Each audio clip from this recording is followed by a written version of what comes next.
Hi YouTube, it's Kathy, and this is my weekly entertainment wrap-up for January 5th through 11th. This week I read 2 books, I watched 3 shows, and I listened to 1 book. Most of my brain is like, probably nobody cares, and a small part of my brain is just like, I wonder if people wonder where I am when I film not in my own house. I think I just hope that everyone thinks I'm having wonderful adventures, random places around the world. That's what I want people to think of me. First this week I finished Sorcerer to the Crown by Zen Cho. This is a buddy read I did with my friend Jashana, so I will link her down below. This is the first in a Victorian era fantasy series, so we're following these characters that are very polite, very mannered, but there's also magic in the world. We've got Zacharias, who is the titular character, the Sorcerer to the Crown. He's recently come into this position because his mentor has died and it was something that was passed down to him. And he's facing a lot of opposition because he's black and people are racist. We also have this girl named Prunella who was kind of left at this finishing school because she went there with her father and they were boarders when she was very, very young, and then her father died and she just kind of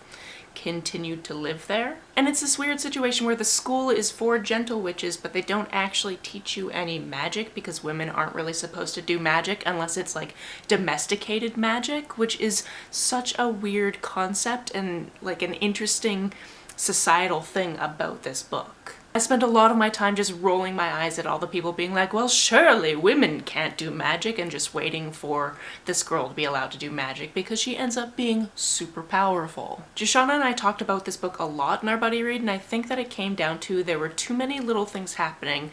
There were a lot of characters named, and I didn't know if I was supposed to keep track of all of them because I kind of just put them in the categories of is a racist douche or actually likes the main character, and I didn't pay attention to them much besides that. That meant that later in the plot when some things happened we were like, wait, did we just miss that before because we were not paying close attention to the characters, or is this the first time we're seeing this new thing? It is. Okay, cool. Just wanted to make sure. Ultimately, this wasn't really my favorite thing I've ever read. However, I am intrigued enough to read the second book, which I know that some people have really, really loved. My understanding is that at least Prunella pops in once in a while and is like a side character, so I'd be interested to see what it's like. Also, as part of Read Your Shelves and the Life's Library book club, I read the December book. It's a book club that happens every 6 weeks, so it's not really a December book, but the most recent book besides the one that is currently on its way to me, and that was Howl's Moving Castle. This is a book that was actually picked by the community to be the book for the book club, which is very cool.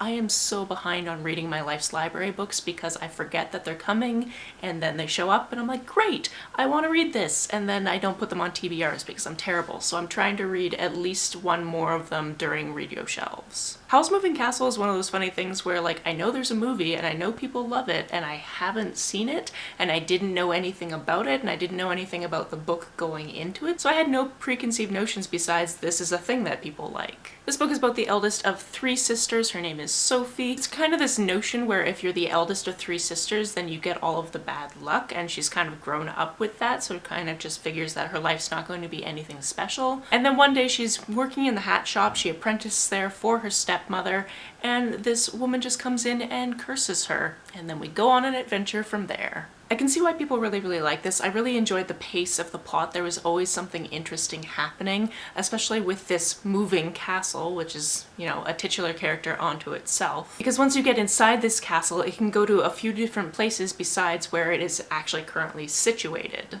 She's trying to figure out how to reverse this curse, but then she's also trying to figure out what the contract between a fire demon and Howl is, and if that's broken, then the fire demon will release her curse. There's also people out to get them and they don't really know why. There's also something to do with the king and Howl really not wanting to work for him, and some political intrigue, but not too much, which I really enjoyed. Because if there's too much politics and not enough backstory, I kind of lose interest. This book was very, very fun, and I'm very much looking forward to watching the movie now that I've read the book. On to what I watched this week, the first thing being another episode or 2 of Australian Survivor. We're still in the first season, it's still interesting. I really don't know what to say when I do these updates because it's not like anybody else is really watching this currently because it's a season from a few years ago.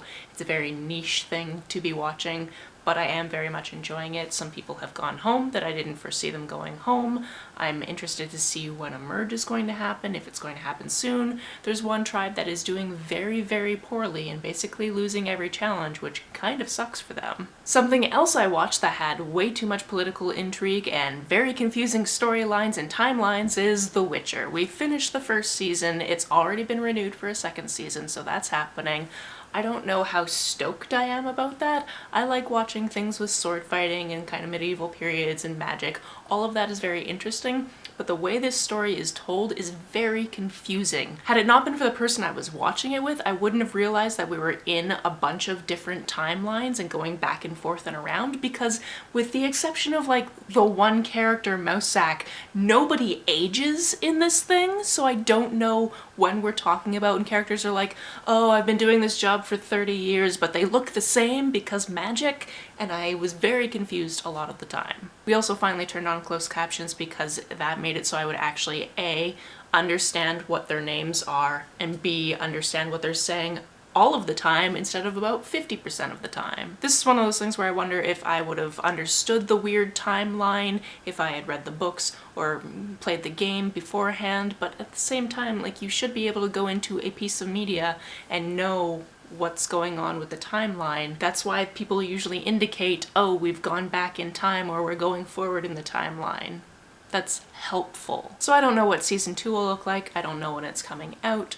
I might probably still watch it just because I really like the sword fighting aspects of it, and it's kind of a fun magic system and I really enjoyed that. But it's not something I'm like, oh, I need to watch it as soon as it drops. As a complete blast from the past, we also watched the first season of The Guild, which parts of it did not age well. It was interesting to go back and watch this because, one, it's from 2007, so the aspect ratio of the video itself was 3:4, which was weird, and then also we had the closed captions on just because they were still on from when we were watching Witcher, and it's like the old school closed captions, like the very blocky closed captions, so that was just a weird thing to notice. This is a series that I truly love, but have not revisited since I first watched it, so going back and re-meeting these characters was very, very interesting. However, there is some humor that is very ableist and very 2007 and very much uses the R word, which happened a few times in episodes and I was just very upset by it. So that's definitely something to note going in if you've never seen it before and you'd like to watch it. If you've never heard of The Guild, it is a web series that came about during the writer's strike of 2007. The starring character is Felicia Day. She plays a character named Sid, or Codex, which is her in-game name, and she basically plays the game, which is essentially World of Warcraft, but they can't use that name for copyright purposes, with a bunch of people who are in her local area, and she spends a lot of time online, and to the point where her therapist has broken up with her because she refuses to have an in-person support network. And something happens that makes her go, we all need to meet in person. And I won't wreck that for you. They're all 5-minute episodes, and on Netflix they've actually just put all of the seasons together in one thing, so you don't have to watch through the title card thing at the beginning of everything. So the first season is like 35 minutes long. We actually got partway through the second season as well. But yeah, if you are going to go into it for the first time, keep in mind that there's some ableism because 2007 was not the best time. On to the book I listened to this week, that was Songs from the Deep. This is actually a book that was recommended to me in the comments section of one of my previous videos where I talked about I just ended up reading a lot of mermaid and siren books around the same 3-week period, and somebody mentioned that I should read this book, so I immediately put it on hold at my library, just got the hold in, listened to it, and this was such a good recommendation. This book was amazing. Although I didn't look it up to double check, I imagine that the Isle of Twillingyle, which is where this is set, is off the coast of mainland Ireland. I honestly actually don't know if this is a made-up place or a real place because I didn't do any research whatsoever. Our main character Moira is a violin teacher, and one day she's playing on the cliffs and there's sirens in the distance, and she likes to play where she can see the sirens but where the sirens can't actually attack her. Her father was actually instrumental 10 years previous in creating a ban on hunting sirens because they're allowed to be in the water just like everybody else, and as long as you're wearing iron, they don't attack you. So she has this great appreciation for sirens from a distance. However, she's walking on her way home during a storm and comes across Jude Osric, who is the lighthouse keeper, and he is very panicked, and she asks him why, and it's because he has seen a body down on the shore that looks like it's been attacked by sirens. We kind of know going into this that Moira and Jude have a little bit of a backstory, but we don't know the full story, and it unfolds as the tale is going on, which I absolutely love. And this ends up being a murder mystery because as soon as Moira sees the body, she notices that it doesn't look like siren wounds, it looks like somebody just took a knife to this child's throat. This was an excellent siren tale, this was an excellent murder mystery, this was an excellent love story, this just had everything. It ticked a bunch of boxes for me and I absolutely loved it.